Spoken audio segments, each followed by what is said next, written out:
अस्सलाम वालेकुम। कल हमने केमिकल इक्वेशन बैलेंस की थी बाय आयन इलेक्ट्रॉन मेथड, जो कि हमने एसिडिक मीडियम में की थी। आज हम बैलेंस करेंगे केमिकल इक्वेशन को बाय आयन इलेक्ट्रॉन मेथड, लेकिन मीडियम कौन सा होगा हमारे पास? Basic medium. अच्छा, फ़र्क क्या है एसिडिक मीडियम और बेसिक मीडियम में? फ़र्क क्या आएगा? हमारे पास एक ही स्टेप का फ़र्क आएगा। एसिडिक मीडियम में हमने थर्ड स्टेप डिस्कस किया था। थर्ड स्टेप में हमारे पास क्या था कि भाई हम ऑक्सीजन को बैलेंस कर रहे थे किस तरीके से? वाटर ऐड करके।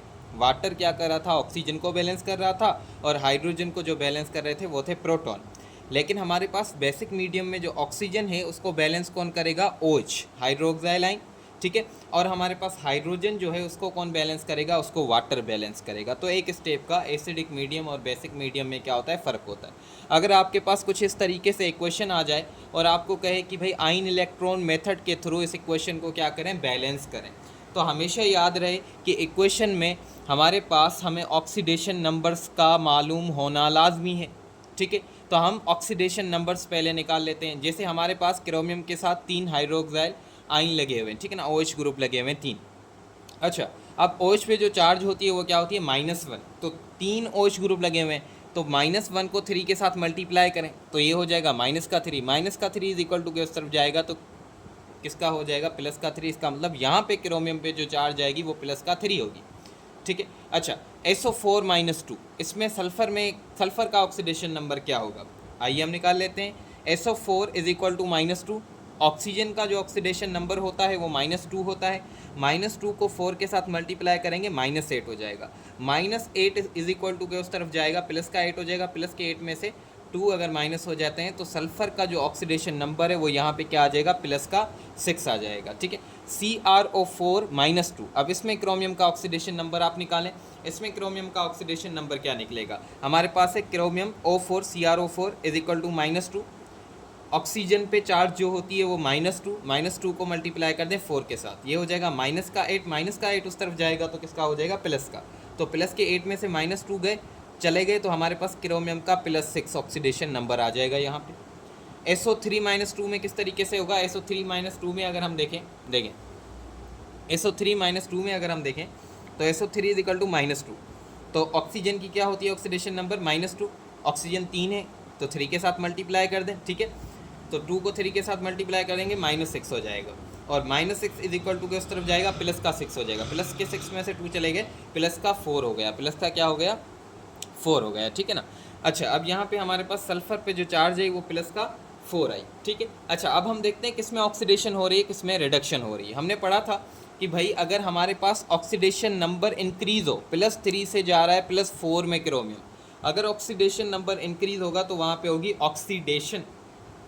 और अगर हमारे पास ऑक्सीडेशन नंबर डिक्रीज़ हो रहा है, सल्फ़र +6 में से जा रहा है सल्फ़र +4 में, ऑक्सीडेशन नंबर डिक्रीज़ हो रहा है। अगर ऑक्सीडेशन नंबर डिक्रीज़ हो तो उसे हम कहते हैं वो हमारे पास क्या हो रही है? रिडक्शन।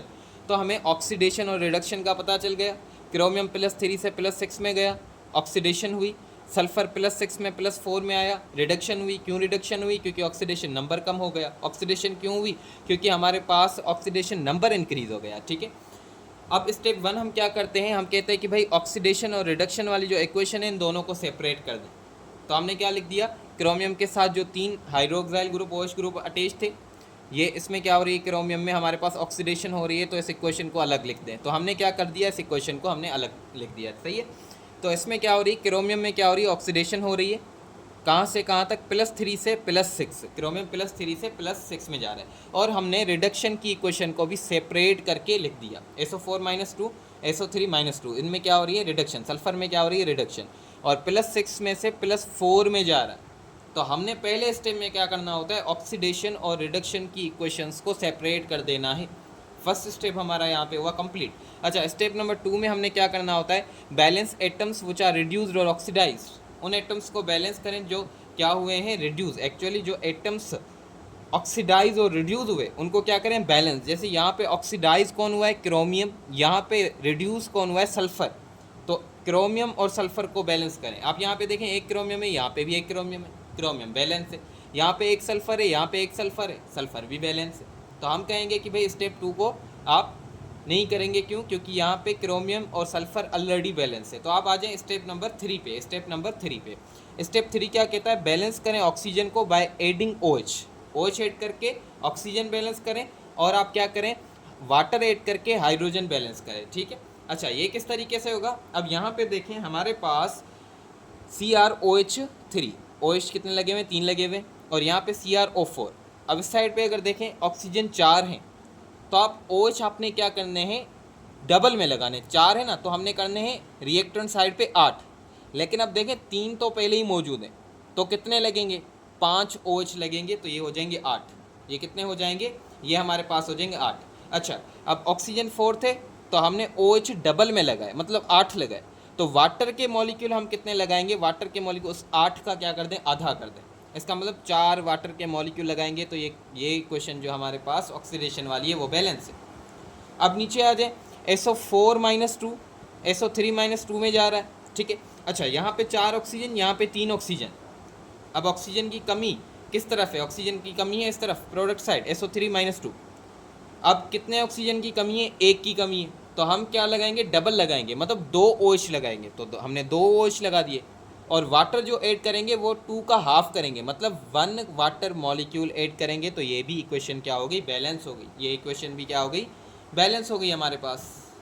अब आ जाते हैं स्टेप नंबर 4 पे। स्टेप नंबर 4 में हमने क्या करना होता है? चार्जेस को बैलेंस करना होता है। किस तरीके से बैलेंस करेंगे? Adding electrons. इलेक्ट्रॉन्स को ऐड करके, इलेक्ट्रॉन्स को क्या करेंगे? ऐड करके हम क्या करेंगे? हम चार्जेस को बैलेंस करेंगे। अच्छा, अब आप देखें अगर पीछे इक्वेशन में, तो क्रोमियम +3 से +6 में गया है, ऑक्सीडेशन हुई है। इसका मतलब वो +3 से +6 में गया है, उसने 3 इलेक्ट्रॉन क्या किए हैं? लॉस किए हैं। तो हम इलेक्ट्रॉन किस साइड पे लगाएंगे? प्रोडक्ट साइड पे। सही है। तो रिडक्शन में इलेक्ट्रॉन रिएक्टेंट साइड पे, ऑक्सीडेशन में जो इलेक्ट्रॉन लगेंगे वो प्रोडक्ट साइड पे। ऑक्सीडेशन पे इलेक्ट्रॉन प्रोडक्ट साइड पे लगेंगे, और रिडक्शन में इलेक्ट्रॉन रिएक्टेंट साइड पे लगेंगे। तो यहाँ पे हुई ऑक्सीडेशन, तो इलेक्ट्रॉन प्रोडक्ट साइड पे लगेंगे। क्रोमियम +3 से +6 में गया था, 3 इलेक्ट्रॉन लॉस किए, तो हमने 3 इलेक्ट्रॉन लगा दिए। हमने क्या कर दिया? 3 इलेक्ट्रॉन लगा दिए। ठीक है। अच्छा, अब चार्जेस देखें, यहाँ पे -2 CrO4, -2, यहाँ पे -2 है। ठीक है। अच्छा, अब यहाँ पे 5 OH है, मतलब -5 है। तो अब देखें इस साइड पे हमारे पास -3 होना चाहिए, तब जाके ये क्या हो जाएगा? ये भी -5, ये भी -5। तो हमने माइनस के 3 इलेक्ट्रॉन, हमने 3 इलेक्ट्रॉन लगा दिए, तो -3 हो गया। तो चार्जेस बैलेंस हो गए। इस तरफ भी -5, इस तरफ भी -5। ठीक है। तो इस तरीके से आपने इलेक्ट्रॉन क्या करना है? ऐड। ये चीज़ याद रखिएगा कि हमारे पास रिडक्शन में इलेक्ट्रॉन रिएक्टेंट साइड पे लगता है, और ऑक्सीडेशन में हमारे पास इलेक्ट्रॉन प्रोडक्ट साइड पे लगता है। अच्छा, अब इस इक्वेशन पे आते हैं। SO4-2 plus water, SO3-2 plus 2 OH आए। अच्छा, अब अगर आप पीछे देखें, तो सल्फ़र हमारे पास उसमें क्या हो रही थी? सल्फ़र में हो रही थी रिडक्शन। सल्फ़र में क्या हो रही थी? रिडक्शन। सल्फ़र +6 में से जा रहा था +4 में, मतलब इसका मतलब कि ये 2 इलेक्ट्रॉन गेन कर रहा है। तो रिएक्टेंट साइड पे हमारे पास 2 इलेक्ट्रॉन आ जाएंगे। अब SO4-2 माइनस की ये चार्ज हो गई, -2 ये हो गया। SO3-2 की ये चार्ज हो गई, और 2 OH आए, तो -2 ये हो गया। तो दोनों तरफ -4 हो गया। तो इसका मतलब हमारे पास दोनों तरफ चार्जेस क्या हो गई? दोनों तरफ चार्जेस हमारे पास हो गई बैलेंस। अच्छा, अब स्टेप नंबर 5 में हमने बैलेंस करने इलेक्ट्रॉन जो लॉस हुए हैं और गेन हुए हैं। एक तरफ है 3 इलेक्ट्रॉन, एक तरफ है 2 इलेक्ट्रॉन, तो हमने इन दोनों को बैलेंस करना है। तो अगर 3 को मैं 2 के साथ मल्टीप्लाई करूं, 3 को मैं क्या करूंगा? ये जो हमारे पास 3 इलेक्ट्रॉन है, इसको मैं 2 के साथ मल्टीप्लाई करूं, तो ये 6 हो जाएगा, इसे 6 इलेक्ट्रॉन।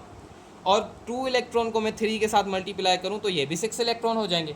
तो हम क्या करेंगे? जो फर्स्ट वाली इक्वेशन है क्रोमियम वाली, उसको 2 के साथ पूरी को मल्टीप्लाई करेंगे, और जो हमारे पास SO4-2 सल्फेट वाली जो इक्वेशन है, उसको मल्टीप्लाई करेंगे 3 के साथ। तो हमारे पास इलेक्ट्रॉन बैलेंस हो जाएंगे। हमने इलेक्ट्रॉन बैलेंस करने, तो दोनों तरफ 6 इलेक्ट्रॉन हो जाएंगे। तो पूरी इक्वेशन को, क्रोमियम वाली पूरी इक्वेशंस को आप 2 के साथ मल्टीप्लाई कर दें, तो ये क्या हो जाएगा? Cr, ये 2 मोल हो जाएंगे CrOH3 के। फिर हमारे पास OH के कितने मोल हो जाएंगे? 10, 2 CrO4-2 प्लस 8 वाटर के मॉलिक्यूल हो गए, और 6 इलेक्ट्रॉन हो गए। इसी तरीके से आप दूसरी इक्वेशन को 3 के साथ मल्टीप्लाई कर दें, 3SO4-2 प्लस 3 वाटर के मॉलिक्यूल हो गए, प्लस 6 इलेक्ट्रॉन हो गए, और हमारे पास 3 SO3-2 हो गए, और प्लस 6 हमारे पास OH हो गए। अब ये जो हमारे पास दो इक्वेशंस मिली हैं, इनको ऐड कर दें। सिंपल इनको क्या कर दें? दोनों इक्वेशंस को लिख के ऐड कर दें। 6 इलेक्ट्रॉन में कट हो गए, यहाँ पे 8 वाटर के मॉलिक्यूल हैं, यहाँ पे 3 वाटर के मॉलिक्यूल हैं। 8 में से अगर 3 चले गए हमारे पास तो कितने वाटर के मॉलिक्यूल हमारे पास बचते हैं? हमारे पास 5 बचते हैं। यहाँ पे 10 OH हैं, यहाँ पे 6 OH हैं।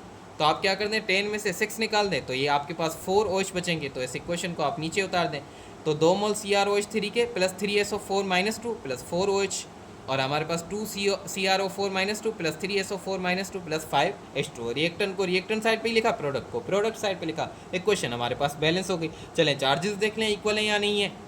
यहाँ पे देखें 3SO4-2 है तो 3 मोल है, तो -2 को 3 के साथ मल्टीप्लाई करें -6 हो जाएगा। और 4 OH है तो माइनस का 4 ये, माइनस का 6, माइनस का 10 हो गया। इस तरफ आ जाए, 2 मोल है CrO4-2 के तो -2 2 के साथ मल्टीप्लाई होगा -4 और यहाँ पे 3SO4-2 है, -2 3 के साथ मल्टीप्लाई होगा तो -6, तो -6 -4 दोनों तरफ चार्जेस क्या हो गई, इक्वल हो गई। कितनी हो गई? -10। अब हम आ जाते हैं दूसरी इक्वेशन पे, वो भी हमारे पास बेसिक मीडियम की है। उसे हम आयन इलेक्ट्रॉन मेथड के थ्रू क्या करते हैं, बैलेंस करते हैं, ठीक है ना। अच्छा, अगर आपको इस तरीके से इक्वेशन मिली हुई हो और आपको कहे कि भाई आप इसको क्या करें, बैलेंस करें, तो हमें पता है जब हम बैलेंस करते हैं तो उससे पहले हमारे पास ऑक्सीडेशन नंबर पता होना चाहिए। आयोडीन मॉलिक्यूलर फॉर्म में है 0, आयोडीन मॉलिक्यूलर फॉर्म में हमारे पास 0। अच्छा, ये आयोडीन जो है, आयोडीन माइनस आयोडाइड -1 माइनस में चला गया, आयोडाइड में चला गया तो इसकी क्या हो गई, -1 हो गई। आयोडेट है, आयोडेट में आयोडीन का निकालें आप ऑक्सीडेशन नंबर, किस तरीके से निकलेगा, IO3 = -1। ऑक्सीजन पे जो चार्ज होती है -2 को 3 के साथ मल्टीप्लाई करें -6, माइनस का 6 उस तरफ चला जाएगा, प्लस का 6 बन जाएगा। प्लस के 6 में से -1 चला गया तो आयोडीन पे चार्ज जो आ जाएगी वो प्लस का 5 आ जाएगी। अच्छा, तो आयोडीन देखें, आयोडीन जो है वो रिडक्शन दे रहा है, आयोडाइड में जा रहा है और आयोडीन ही ऑक्सीडेशन करके किस में जा रहा है, आयोडेट में जा रहा है। तो फर्स्ट स्टेप हमारे पास क्या होता है, सेपरेट कर दें ऑक्सीडेशन रिडक्शन वाली इक्वेशन को। तो हमने देखा आयोडीन आयोडाइड में गया, रिडक्शन हुई, कहाँ से कहाँ तक, आयोडीन जो था 0 से -1 में गया है आयोडाइड में, तो हमारे पास क्या हुई है, रिडक्शन हुई है, रिडक्शन हुई है तो 0 से -1 में गया है। अच्छा, आयोडीन का मॉलिक्यूल जो है वो आयोडेट में गया तो ये यहाँ पे ऑक्सीडेशन नंबर 0, यहाँ पे +5 इंक्रीज़ हो गया तो यहाँ पे क्या हो गई, ऑक्सीडेशन हो गई, 0 से +5 में गया है। फर्स्ट स्टेप में हमने क्या कर दिया, ऑक्सीडेशन की जो इक्वेशन थी उसको अलग कर दिया और रिडक्शन की जो इक्वेशन थी उसको भी हमने अलग कर दिया, ठीक है, रिएक्शन को। अच्छा, स्टेप नंबर 2 में हमने क्या करना होता है, balance atom other than hydrogen and oxygen. Balance करने होते हैं हमने atoms other than hydrogen and oxygen, या फिर आप जैसे हमने पीछे पढ़ा कि भाई आप क्या करेंगे, जिनमें जो एटम्स क्या हो रहे हैं, ऑक्सीडाइज हो रहे हैं या रिड्यूस हो रहे हैं, उनको क्या कर दें, बैलेंस कर दें आप। तो देखें यहाँ पे आयोडीन 2 थे, यहाँ पे आयोडीन कितने हैं, 2 हैं, और यहाँ पे आयोडाइड 1 था, तो हम क्या करेंगे, यहाँ पे 2 पुट करेंगे तो हम देखेंगे अब इस तरफ भी 2, इस तरफ भी 2। यहाँ पे आयोडीन 2 थे, आयोडेट में आयोडीन 1 है, तो यहाँ पे भी हम कोएफिशिएंट 2 लगा देंगे ताकि हमारे पास क्या हो जाए, बैलेंस हो जाए। स्टेप नंबर 2 में हमने क्या करने होते हैं, उन एटम्स को बैलेंस करना होता है जो एक्चुअली ऑक्सीडाइज और रिड्यूस हुए हैं, या हम बैलेंस करेंगे ऐसे एटम्स को जो अदर देन क्या हो, हाइड्रोजन और ऑक्सीजन हो। अच्छा, स्टेप नंबर 3 पे आ जाते हैं। स्टेप नंबर 3 में हमने क्या करना होता है, बैलेंस ऑक्सीजन करना होता है by adding OH hydroxyl ion. अच्छा, और हाइड्रोजन को किस तरीके से बैलेंस करेंगे, वाटर ऐड करके बैलेंस करेंगे। हाइड्रोजन को वाटर बैलेंस करेगा और ऑक्सीजन को OH आयन बैलेंस करेगा। तो यहाँ पे देखें, आयोडीन जो आयोडाइड में जा रहा है, यहाँ पे तो ऑक्सीजन भी नहीं है, हाइड्रोजन भी नहीं है, तो यहाँ पे हम कुछ भी नहीं लगाएंगे, ना OH लगाएंगे ना वाटर लगाएंगे। लेकिन नीचे वाली इक्वेशन में आ जाएं, आयोडीन जो आयोडेट में जा रहा है, यहाँ पे ऑक्सीजन मौजूद है। अब यहाँ पे ऑक्सीजन मौजूद हमारे पास कितने, 3, लेकिन 2 मोल हैं तो 3 × 6। अब इस तरफ पे हमारे पास देखें कोई भी ऑक्सीजन मौजूद नहीं है, तो अब यहाँ पे 6 ऑक्सीजन हो गए ना, तो हमने OH डबल में ऐड करने, ऑक्सीजन 6 हैं तो OH हमने डबल में ऐड करने, मतलब 12 OH, और वाटर जो है हमने कितने ऐड करें, 12 का हाफ, मतलब 6 H2O। तो ये इक्वेशन क्या हो जाएगी, बैलेंस हो जाएगी। अब आ जाते हैं स्टेप नंबर 4 पे। स्टेप नंबर 4 में हमने चार्जेस को बैलेंस करना है by adding electron. Electron add करके हम चार्जेस को क्या करेंगे, बैलेंस करेंगे। इलेक्ट्रॉन ऐड करके हम चार्जेस को क्या करेंगे, बैलेंस। अच्छा, आयोडीन जो होता है वो 0 से किस में जा रहा है, -1 में। 0 से किस में गया, माइनस, ऑक्सीडेशन नंबर डिक्रीज हुआ, ऑक्सीडेशन नंबर क्या हुआ, डिक्रीज हुआ, रिडक्शन हुई। तो रिडक्शन हमने देखा कि भाई आयोडीन यहाँ पे 2 है, हमने यहाँ पे 2 मोल लगाए, तो कितने इलेक्ट्रॉन की रिडक्शन हुई, हम कहेंगे 2 इलेक्ट्रॉन आयोडीन ने क्या किए, गेन किए, 2 इलेक्ट्रॉन क्या किए, गेन किए। तो यहाँ पे -2 थी, यहाँ पे 2 इलेक्ट्रॉन हमने लगाए तो -2 हो गए। अच्छा, दूसरी इक्वेशन पे अगर हम आ जाएं तो आपने देखा कि आयोडीन जो था वो आयोडेट में गया, ऑक्सीडेशन हुई और 5 इलेक्ट्रॉन की ऑक्सीडेशन हुई। इसका मतलब आयोडीन जो था उसने 5 इलेक्ट्रॉन क्या किए, आयोडीन ने 5 इलेक्ट्रॉन हमारे पास क्या किए, लॉस किए। तो हम क्या करेंगे, हम यहाँ पे प्रोडक्ट साइड पे क्या कर देंगे, हम 5 इलेक्ट्रॉन लगा देंगे, ठीक है ना। लेकिन 5 इलेक्ट्रॉन किसके लिए, 5 इलेक्ट्रॉन एक आयोडीन के लिए, 1 मोल ऑफ आयोडेट के लिए। लेकिन यहाँ पे कितने हैं, 2 मोल हैं। तो हम क्या कहेंगे कि भाई इलेक्ट्रॉन कितने हो जाएंगे, 10 इलेक्ट्रॉन हो जाएंगे। 1 मोल के लिए 5 इलेक्ट्रॉन, लेकिन यहाँ पे 2 मोल थे तो 2 मोल की हमने बैलेंस करके, तो कितने इलेक्ट्रॉन होंगे, 10 इलेक्ट्रॉन होंगे, जो कि क्या होंगे, लूज होंगे, ठीक है।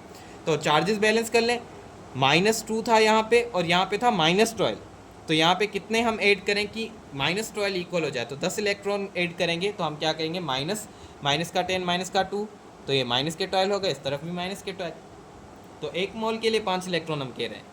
5 ऑक्सीडेशन नंबर 0 से +5 में गया ना, 5 इलेक्ट्रॉन उसने क्या किया, लॉस किए। लेकिन यहाँ पे हमने 10 क्यों लिखे, क्योंकि हमने 2 मोल उठाए, हमने क्या किया, बैलेंस किया, 2 मोल बने। तो 2 मोल के लिए जो इलेक्ट्रॉन होते हैं हमने वो पुट करने हैं। स्टेप नंबर 5 पे आ जाएं, हम क्या करते हैं, बैलेंस करते हैं इलेक्ट्रॉन लॉस्ट और गेन। जो इलेक्ट्रॉन लॉस और गेन हुए उनको हमने क्या करना है, बैलेंस करना है, उनको हमने क्या करना है, बैलेंस करना है। अच्छा, अगर आप देखें यहाँ पे 10 इलेक्ट्रॉन है और यहाँ पे 2 इलेक्ट्रॉन है, तो इनको किस तरीके से बैलेंस करना है। अगर मैं 2 को 5 के साथ मल्टीप्लाई करूँ तो ऊपर वाली इक्वेशन में भी 10 इलेक्ट्रॉन हो जाएंगे, नीचे वाली इक्वेशन में भी 10 इलेक्ट्रॉन। तो सिंपली हमने क्या करना है, आयोडीन जो आयोडाइड में जा रहा है उसको हमने क्या करना है, 5 के साथ मल्टीप्लाई कर देना है। तो ये 5 आयोडीन हो गए प्लस 10 इलेक्ट्रॉन और 10 आयोडाइड हो गए। अच्छा, दूसरी इक्वेशन हमारे पास क्या थी, iodine plus 12 OH 2 iodate plus 6 water के मॉलिक्यूल प्लस 10 इलेक्ट्रॉन। तो हम देखेंगे 10 इलेक्ट्रॉन में कट हो गए, बाकी कुछ भी कट नहीं हो रहा। तो हम क्या कहेंगे, हम कहेंगे कि भाई इक्वेशन को आप क्या कर दें, आप उतार दें। 5 आयोडीन का molecule plus 12 OH plus iodine, और ये हमारे पास 2 आयोडेट प्लस 6 वाटर के मॉलिक्यूल प्लस 10 क्या हो गए, आयोडाइड हो गए, ठीक है। तो इस तरीके से हमारे पास ये क्या हो गई, हमारे पास इक्वेशन बैलेंस हो गई through ion electron method in a balanced chemical equation. अच्छा, उसके बाद तीसरी इक्वेशन है हमारे पास, उम्मीद है अब आप खुद भी सॉल्व कर सकते हैं। तो अगर आपके पास इस तरीके से इक्वेशन दी गई हो तो सबसे पहले तो आपको क्या निकालना है, ऑक्सीडेशन नंबर। जैसे CrOH3, ये ऐसा हमने पीछे भी ऐसी इक्वेशन की है। तो क्रोमियम की +3 होती है और ये गया किस में, +6 में। और हमारे पास है हाइड्रोजन परऑक्साइड, परऑक्साइड पे चार्ज होती है -1 और ये चला गया किस में, हमारे पास OH में। तो इस पे ऑक्सीजन पे चार्ज क्या होती है, -2। ये मैं करवा देता हूँ कि किस तरीके से -2 है। OH पे नेगेटिव चार्ज होती है ना, तो नेगेटिव चार्ज को =-1 रख दें, ठीक है। अब हमारे पास हम क्या करें, ऑक्सीजन की चार्ज निकाल लें। तो ऑक्सीजन हाइड्रोजन पे जो हमारे पास चार्ज होती है वो कितनी होती है, हाइड्रोजन की होती है +1। अब +1 = उस तरफ जाएगा तो हो जाएगा क्या, -1। तो -1 और -1 कितना हो जाएगा, -2 हो जाएगा। तो पर OH में, OH आयन में हमारे पास ऑक्सीजन का जो ऑक्सीडेशन नंबर होता है वो -2 होता है। अब आप क्या देखें, +3 से +6 में क्रोमियम जा रहा है, ऑक्सीडेशन हो रही है। ऑक्सीजन -1 से -2 में जा रहा है, तो हमारे पास क्या हो रही है, रिडक्शन हो रही है। तो स्टेप नंबर 1 में आप क्या कर दें, ऑक्सीडेशन और रिडक्शन की दोनों इक्वेशंस को अलग अलग करके लिख दें। हमने क्या कर दिया, दोनों इक्वेशंस को अलग अलग करके लिख दिया, क्रोमियम वाली को अलग करके लिख दिया और हमने ऑक्सीजन वाली को अलग करके लिख दिया।